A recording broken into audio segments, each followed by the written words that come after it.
천국을 주시기 위하여 이 땅에 오신 예수님께서는 그 제자들을 부르시고 제자들에게 천국의 백성이 되도록 가르쳐 주셨습니다. 본문은 우리 예수님께서 이 산에서 제자들을 가르치신 그 말씀 중에 한 말씀입니다. 아주 간단하지요. 애통하는 자는 복이 있나니 그들이 위로를 받을 것이며, 슬퍼한 사람은 복이 있습니다. 하나님께서 그들을 위로하실 것입니다. 라고 하는 말씀입니다. 슬퍼한 사람이 복이 있다. 이것이 보통 우리들의 생각과 같은 생각입니까? 아니죠. 우리들이 새해를 맞이해서 누구를 축복할 때에도 항상 기뻐하시기를 바랍니다. 또 계속 기쁜 날이 계속되기를 바랍니다. 참 웃는 사람에게 복이 있습니다. 이렇게 축복을 했지 않습니까? 그러니까 보통 우리는 기뻐하시오, 웃으십시오, 이게 복이 있습니다, 즐거워하십시오, 이렇게 말합니다. 슬퍼하는 날은 없기를 바랍니다. 또 슬픔의 순간은 짧기를 바랍니다. 슬픔이 없는 세상이 되기를 바랍니다. 이렇게 우리가 또 소망하죠. 그러니까 슬픔은 복이 아니라 슬픔은 저주를 받은 건 아닌가, 이렇게 생각을 하는데, 예수님께서 제자들에게 하신 말씀은 애통하는 사람, 슬퍼한 사람은 복이 있나니 그들이 위로를 받을 것이며 하나님께서 그들을 위로하실 것이다 라고 이렇게 말씀을 하셨던 것입니다. 왜 그랬을까요? 여기에 깊은 뜻이 있습니다. 우리가 그 말씀을 보도록 하겠습니다. 첫 번째는 슬픔은 하나님을 찾고 하나님을 만나게 하는 중요한 길이 되는 것입니다. 우리가 이 슬프고 울어보기 전에는 전혀 몰랐던 것을 내가 정말로 슬퍼하면서 울게 될 때 비로소 알게 되는 것입니다. 이 슬픔이 하나님을 찾게 하는 길입니다. 누가복음 15장에 보면 여러 가지 많은 그 비유들 가운데 돌아온 탕자의 이야기가 나오는데, 이 돌아온 탕자의 이야기에서는 하나님 아버지의 아주 크신 사랑을 보여줍니다. 그리고 그 아들이 돌아오는 이야기는 우리들의 이야기이기도 합니다. 그 집을 나갔던 아들이 돌아오는 이야기, 우리들의 이야기입니다. 아버지와 같이 있는 것이 싫고 또 자기 마음대로 하고 싶어서 아버지의 유산을 미리 받아가지고, 사실 아버지가 죽을 때 주시는 것이 유산인데 그 유산을 미리 받아가지고 아버지가 볼 수 없는 먼 나라로 가서 지내다가 성공할 줄 알았는데 성공은 하지 못하고 결국은 굶어 죽게 되었습니다. 그때 아들이 하는 말이 있습니다. 내 아버지에게는 양식이 풍족한 일꾼이 얼마나 많은가. 나는 여기서 굶주려 죽는구나. 이 아들에게는 이 돼지가 먹는 그 사료라도 먹으라고 주는 사람이 없었을 때 배고파서 하는 말이었습니다. 우리가 이 듣는 말 가운데 눈물 젖은 빵이라는 말이 있습니다. 눈물 젖은 빵을 먹어보기 전에는 인생을 이야기하지 마라, 그런 말도 있죠. 눈물을 흘리면서 이 슬픔 가운데 먹는 빵이라도 있는데, 이 아들에게는 눈물 젖은 빵도 없고 단지 뭐만 남았습니까? 배고파서 정말 큰 슬픔만 남아 있었던 것입니다. 그때 이 아버지는 누구를 생각합니까? 심히 배고플 때, 눈물만 있을 때 누구를 생각합니까? 아버지를 생각하고 아버지 집을 생각하는 것입니다. 슬플 때 자신을 사랑해 주시던 아버지, 자신을 안아주시던 아버지, 그게 사랑이라는 걸 알고 아버지를 생각하는 것입니다. 우리도 슬플 때 이렇게 하나님 아버지를 생각하게 되는 것입니다. 내가 기쁠 때 하나님을 더 찾고 할렐루야, 할렐루야, 할렐루야, 할렐루야 하면서 하나님을 찬양할 것 같은데 그게 잘 안 되는 것이 우리들의 본능입니다. 그러니까 슬플 때 하나님을 생각하게 되는 것입니다. 우리는 살아가면서 여러 가지 어려움을 만납니다. 사실 이 어려움, 고통, 이것들은 우리들은 피하고 싶은 것이지만 사실 이것이 하나님께서 우리를 부르시는 사인이고 손짓입니다. 나에게 슬픔이 있다, 고통이 있다는 것은 하나님이 지금 나를 부르신다는 것입니다. 신앙의 유인들도 이렇게 많은 어려움, 고통의 순간을 통하여 하나님께 왔고 하나님의 부르심에 응답했던 것입니다. 이 신앙의 선조들 가운데서 참 우리가 생각하는 신앙의 유인들 많이 있는데 그 유인들 다 하나님을 만나고 하나님의 부르심을 받은 사람들을 보면 그들은 모두가 다 분명히 슬픔의 시간들이 있었습니다. 믿음의 조상 아브라함, 자식이 75세까지 없었습니다. 아브라함이 그때까지 늘 기뻐하며 살았겠습니까? 얼마나 슬퍼했겠습니까? 슬퍼하지 않았을 리가 없었습니다. 또 요셉, 착하고 의롭고 순결한 요셉이 감옥에서 한 10년 이상을 그 어둠 속에서 있습니다. 아무리 감옥에서 책임을 맡았다 할지라도 그 자기가 감옥에 있을 때 슬픔이 왜 없었겠습니까? 또 꿈이 컸던 모세가 광야에서 40년을 지내면서 자신의 처지를 생각하면서 슬퍼하지 않았을 리가 없습니다. 이렇게 신앙의 유인들은 다 같은 참 슬픔을 경험했던 시간들이 있었던 것입니다. 또 히브리 백성 죄로 말미암아 타락해서 하나님의 이 징계를 받아서 바벨론 땅에 끌려갔던 히브리 백성들, 거기서 포로 생활을 하면서 이런 137편 1절에 시편 137편 1절에 이 시의 말씀이 있습니다.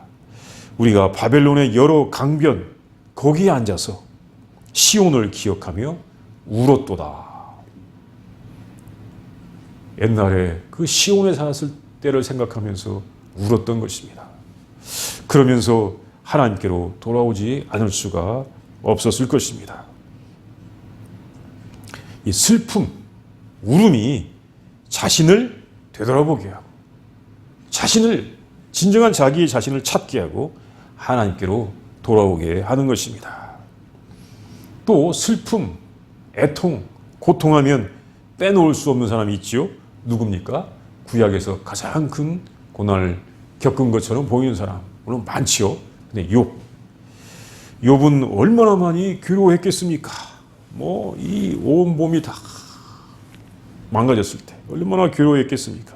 그런데 욥은 그 당시에 많은 사람들보다도 훨씬 더 의롭게 살았기 때문에 그 의롭게 산 사람은 이 복된 삶만을 산다고 생각하고 있었는데 그 고통을 보면서 고통의 이유를 알지 못하였기 때문에 더 슬퍼하고 괴로워했을 것입니다. 그런데 그가 이 슬픔을 겪은 다음에 이렇게 고백하였습니다.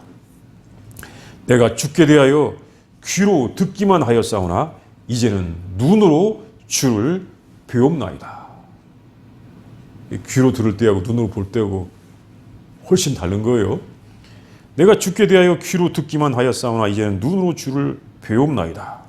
그러므로 내가 스스로 거두어드리고 티끌과 재 가운데서 회개하나이다. 회개하나이다. 이렇게 고백했던 것입니다.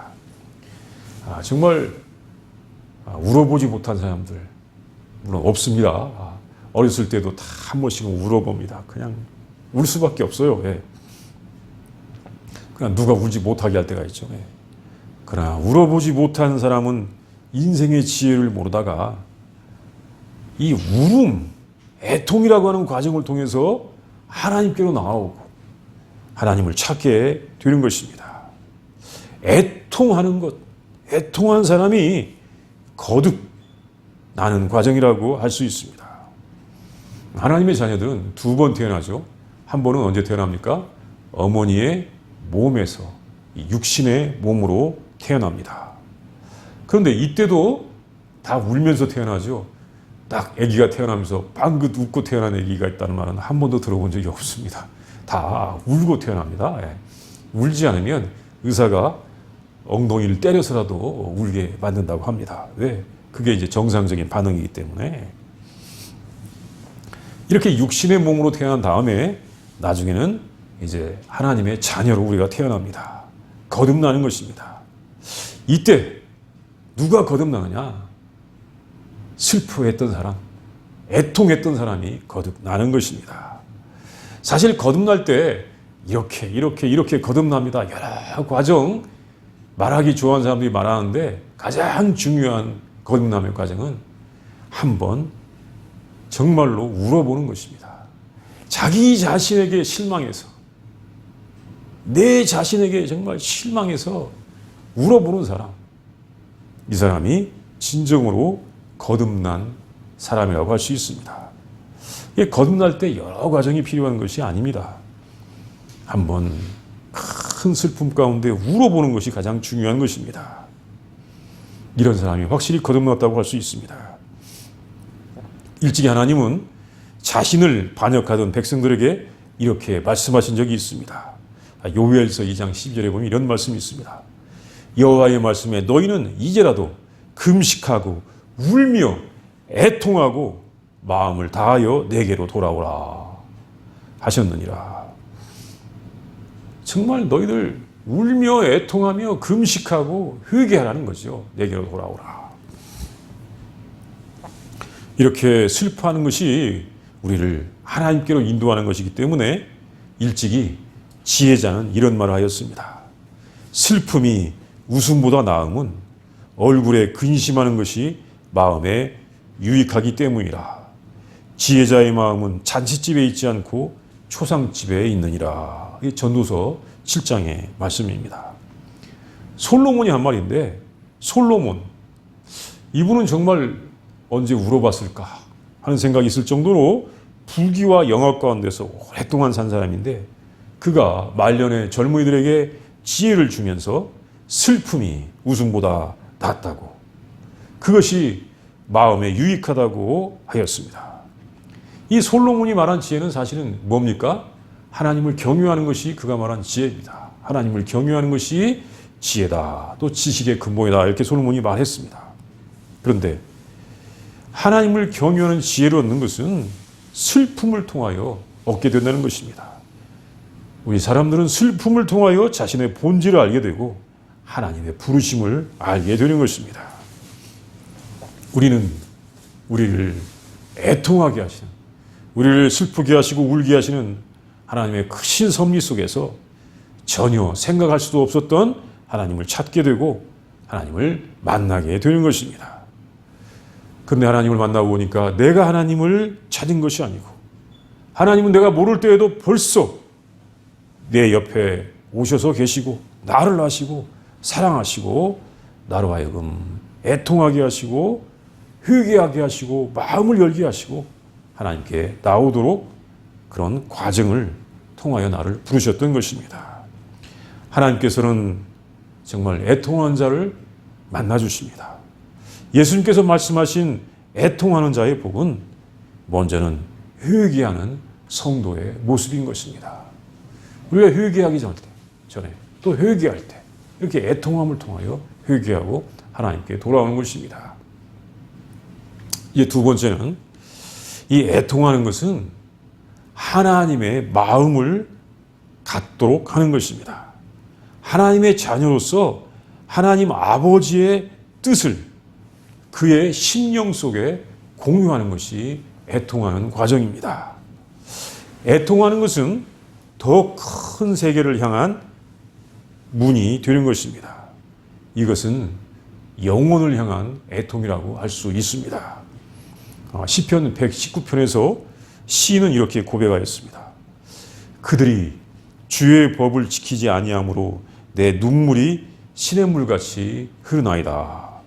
이 시편 119편 136절 말씀인데, 이 시인, 이 하나님의 자녀의 눈에서 눈물이 시냇물같이 흐르는 이유는 뭐냐면 다른 사람들이 하나님의 법을 알지 못하는 것, 그래서 하나님의 말씀을 몰라서 죽어가는 것 때문에 이분은 아주 심히 슬퍼하고 있는 것입니다. 이런 경우가 하나님의 마음을 표현하는 것입니다. 이와 같이 하나님의 종들은 눈물을 흘린 경우가 많이 있습니다. 특별히 눈물의 선지자 에레미야를 볼 수가 있습니다. 에레미야 선지자는 성경의 기록을 보면 참 많이 울었습니다. 에레미야 애가 3장 48절에 보면 이런 기록이 있습니다. 딸 내 백성의 파멸로 말미암아 내 눈에는 눈물이 시내처럼 흐르도다. 내 눈에 흐르는 눈물이 그치지 아니하고 쉬지 아니하며, 그 자기의 백성이 파멸당하는 것을 보면서, 파멸될 것을 보면서 눈에서 눈물이 시냇물처럼 흘렀다. 물론 어떤 사람은 이렇게 울고 싶어도 나는 안구 건조증에 걸려서 울 수도 없습니다라고 말하는 사람도 있을 수 있습니다. 참 눈물이 말랐죠. 그러나 그런 육체적 조건이 문제가 아니라 에레미야 선지자는 자기 백성이 망하는 것을 보면서 이렇게 많은 눈물을 흘렸던 것입니다. 에레미야는 많이 울었는데 자기를 위해서 운 것이 아니었습니다. 회개하지 않는 자기 나라의 이 임박한 멸망, 당할 고통을 보고 울었던 것입니다. 예레미야 4장 19절은 이렇게 말하였습니다. 슬프고 아프다.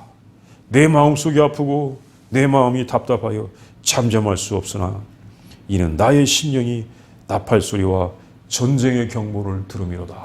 지금 저쪽에서 이 북방에서 바벨론이 자기 나라를 막 멸망시키러 오는 것을, 그 경보와 그 나팔 소리를 듣습니다. 자기 동족들이 당할 고통들을 보는 것입니다. 슬픔과 답답함, 안타까움이 이루 말할 수가 없는 것입니다. 죄악이 가득한 세상, 회개하지 않는 백성들을 보면서 슬프고, 이 죄를 심판하시는 하나님을 보면서 마음이 아프고, 그리고 조만간 멸망될 이 죄악의 도시를 바라보면서 눈물을 흘리고 있는 것입니다. 이런 슬픔이 하나님의 종들이 가지는 슬픔입니다.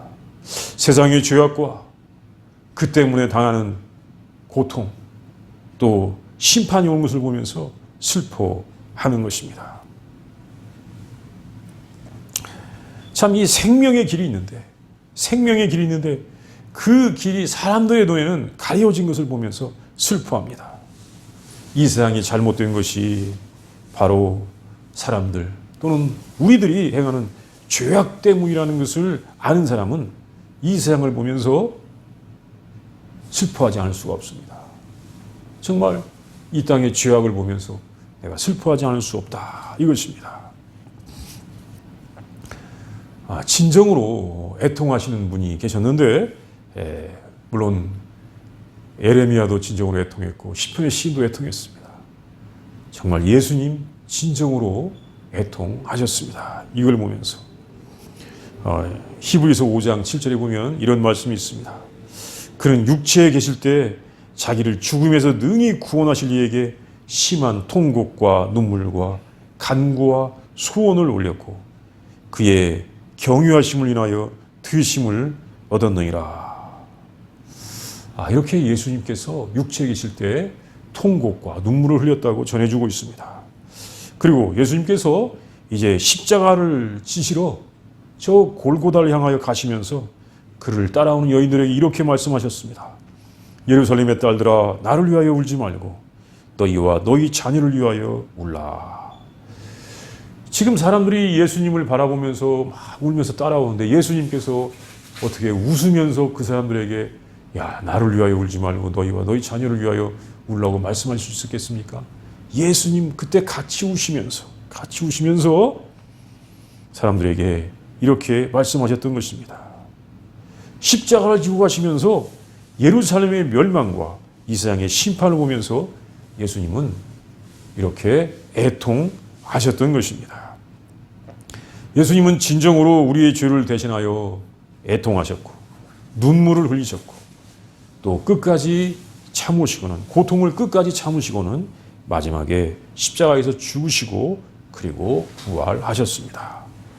부활하신 후에는 하나님의 나라에서 역사를 주관하시는 하나님의 어린 양이자 심판의 주가 되셨습니다. 예수님의 제자들 가운데도 이런 슬픔을 경험한 제자들, 사도들이 있습니다. 사도 바울이 그렇죠. 사도 바울은 로마서 9장 2절에서 그에게는 그치지 않는 고통이 있다고 했습니다. 그치지 않는 고통. 그건 뭡니까? 자기 동족 유대인들이 구원의 주이신 예수님을 영접하지 아니하고 예수님을 자꾸 배척하고 예수님을 믿는 믿음의 도리를 대적하는 것입니다. 그러면서 이 동족의 멸망을 바라보는 것입니다. 예수님께서 예언하셨던 예루살렘의 멸망이 임박했다는 것을 이제 사도 바울도 느끼고 알고 있었을 것입니다. 그래야 이 동족의 멸망을 바라보면서 그는 이 아픔에서 벗어날 수가 없었던 것입니다. 정말 유선적인 종교, 유선적인 믿음 또는 세속적인 어떤 그 향락을 즐기는 자기들의 동족을 보면서 그는 슬퍼하지 않을 수가 없었던 것입니다. 그리고 예수님의 제자 가운데 또 이 사도 요한도 환상 중에서 이제 이 모습을 보고 슬퍼하게 되는 것입니다. 특별히 이 요한계시록 5장 4절에 보면 사도 요한이 하늘의 예배에 참석하게 되었는데 이 하나님의 손에 이 보좌에 앉으신 분 하나님의 손에 이 두루마리가 있는 것을 보는데 이 두루마리에 인을 뗄 사람이 없는 것을 보고 그는 크게 울었습니다. 계시록 5장 4절에 보면 그 두루마리를 펴거나 보거나 하기 합당한 자가 보이지 아니하기로 내가 크게 울었더니 울고 울었더니 상당히 통곡을 한 것입니다. 그랬더니 거기서 어린 양 예수께서 이제 나타나셔서 역사를 섭리하시는 것을 보게 됩니다. 그가 이 구원자를 볼 수 없었을 때 울었다는 것입니다. 그러다가 십자가에서 달려 죽으시고 부활하신 어린 양을 보게 되었습니다. 그 어린 양께서 세상에 구원의 역사를 주관하신 것을 보고 이제 그는 그 어린 양께서 행하시는 일들을 우리에게 전해 주었던 것입니다. 자, 이제 세 번째는 애통한 사람이 받는 복이 있습니다. 그는 위로를 받습니다. 하나님께서 그에게 위로를 주실 것입니다. 애통한 사람은 울음으로 끝나는 것이 아닙니다. 하나님께서 위로를 주십니다. 예수님의 제자들은 예수님을 만나기 전에 또 만난 후에 세상의 죄악을 보면서 애통할 수밖에 없습니다. 그런데 위로가 있어요. 아주 기쁜 소식이죠. 위로가 있습니다. 그 위로는 누가 주십니까? 하나님께서 주시는 것입니다. 요한계시록 7장 17절에 보면 이런 말씀이 있습니다. 이는 보좌 가운데 계신 어린 양이 저희의 목자가 되사 생명수 샘으로 인도하시고 하나님께서 저희 눈에서 모든 눈물을 씻어주실 것임이니라. 하나님께서 우리의 모든 눈물을 씻어주실 것이다. 우리가 슬퍼하고 있을 때 임마누엘 하나님은 우리와 함께 해주시고 우리를 위로해 주신다고 하시는 약속입니다. 하나님은 우리를 위로하시고 또한 우리가 위로자가 되게 하시고 우리는 그리스도를 통하여 진정한 절대적인 위로를 받게 되는 것입니다. 하나님께서 주시는 위로가 진정한 위로입니다. 하나님께서 주시지 않는 위로는 사실은 어떻게 보면 잠깐 동안 우리를 위로할 수밖에 없습니다. 그러나 하나님께서 주시는 위로가 영원한 위로가 되는 것입니다. 그리고 본질적으로 우리를 위로해 주시는 것입니다. 이 위로한다. 하나님께서 위로하시는데 이 위로한다는 말이 파라클레오란 말인데 성경에서는 때때로 권고한다는 말로도 쓰였고 때로는 이 간구한다는 말로도 쓰였습니다. 그러니까 위로한다, 권고한다, 간구한다 같은 말로도 쓰인 말들입니다. 아주 깊은 뜻이 있는 것 같습니다. 이 위로를 받는다는 말이 우리가 이 슬퍼할 때 하나님께서 우리를 권고해 주신다. 하나님의 권면이 있다는 말이 됩니다. 또 우리가 예수님을 향하여 간구한다는 말이 되고 예수님이 우리를 위하여 간구하신다는 말도 되는 것입니다. 예수님께서 우리를 위하여 중재하신다라고 하는 간구하신다는 말이 됩니다. 예수님이 우리의 위로자가 되시고 또 우리와 예수님과의 관계가 형성이 되는 것입니다. 우리가 이렇게 애통하면 우리가 우리의 죄를 세상의 죄를 바라보면서 슬퍼하면 그 안에 위로하시는 예수님의 권고가 있는 것입니다. 하나님의 권면이 있는 것입니다. 또 예수님의 또 우리를 향한 간구가 있는 것입니다. 함께 하시는 하나님의 역사를 우리가 알 수 있는 것입니다. 우리가 이 성령님, 보혜사 성령, 이 성령님이라는 말이 바로 이 위로자라는 말입니다. 예수님께서는 정말 큰 구원으로, 우리의 생명을 구하시는 그 구원으로 우리를 위로해 주십니다. 히브리서 4장 15절에서는 이렇게 말씀하였습니다. 우리에게 있는 대제사장은 우리의 연약함을 동정하지 못하실 리가 아니요 모든 일에 우리와 똑같이 시험을 받으신 이로되 죄는 없으시니라. 그러므로 우리는 긍휼하심을 받고 때를 따라 돕는 은혜를 얻기 위하여 은혜의 보좌 앞에 담대히 나아갈 것이니라. 정말 우리가 이 땅에 있는 동안 슬퍼할 때에도, 고통스러워할 때에도 우리 예수님께서 우리를 여기서도 위로해 주시고 영원한 위로로 우리를 위로해 주신다고 하시는 말씀을 하시는 것입니다. 예수님은 우리에게 영원한 위로를 주십니다. 그래서 그런지 성경에는 애통하는 자가 복이 있다, 여기서만 끝난 것이 아니고 우리에게 뭐라고 말씀하셨습니까? 기뻐하라 라고 많이 말씀하셨습니다. 기뻐하라, 항상 기뻐하라. 데살로니가전서 5장 16절에 보면 항상 기뻐하라고 했죠. 그럼 우리는 언제 슬퍼해야 됩니까? 라고 우리가 물을 수도 있는데, 참 기쁨과 슬픔, 슬픔과 기쁨이 성경에서는 동전의 양면과 같습니다. 우리가 세상의 죄악을 보면서 슬퍼할 때, 또 하나님께서는 내가 이 세상의 죄악의 문제를 해결했노라 라고 우리에게 또 위로를 주십니다. 그것을 인하여 우리는 기뻐할 수가 있습니다. 또 빌립보에서는 그래서 그런지 우리에게 기뻐하라, 기뻐하라 많이 권면하였습니다. 사실 이 기뻐함과 이 기뻐함 또 애통함은 모든 것이 다 하나님께서 우리에게 주시는 하나의 축복인 것입니다. 하나님께서는 먼저 죄와 세상을 바라보며 애통하는 우리들에게 위로해 주시고, 이 위로는 우리에게 기쁨이 되는 것입니다. 우리가 세상에 이 잠깐 있는 기쁨, 이 기쁨을 추구하려고 하지 말고 우리는 이 세상의 죄악을 바라보면서 정말 나의 무능함과 죄를 바라보면서 애통하고, 그리고 세상의 죄악을 바라보면서 슬퍼할 때 하나님께서 주시는 진정한 기쁨이 우리의 기쁨이 될 것입니다. 자, 이 위로와 또 이 기쁨, 또 때로는 우리의 애통함이 가득한 우리의 삶이 되기를 바랍니다. 우리 시간과 함께 기도합니다. 먼저 묵상합니다.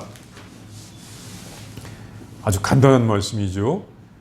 애통하는 자는 복이 있나니 그들이 위로를 받을 것이며, 이 말씀을 우리가 묵상하겠습니다.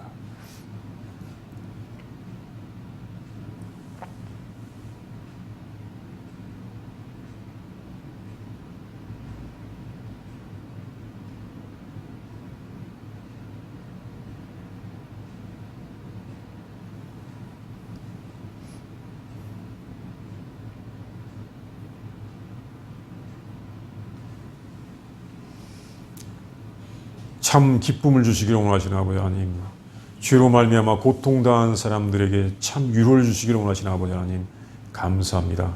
우리 예수님을 통하여 우리가 참된 위로와 기쁨의 길로 갈 수 있는 놀라운 지혜를 얻게 하여 주시니 감사합니다. 하나님, 먼저 우리들이 우리의 죄악을 보며 애통해하게 하여 주시옵소서. 하나님, 또한 이 땅의 죄악을 바라보며 애통해하는 선지자 예레미야 선지자의 마음을 우리가 알게 하여 주시옵소서. 주여, 이 땅의 죄악을 바라보며 애통해하고 대속하신 우리 예수님의 마음을 우리들이 알게 하여 주시옵소서. 주여, 우리가 참된 기쁨을 얻기 위하여 정말 먼저 애통해하셨던 우리 예수님의 마음을 아는 우리들이 다 되도록 인도하여 주시옵소서. 예수님의 이름으로 기도합니다. 아멘.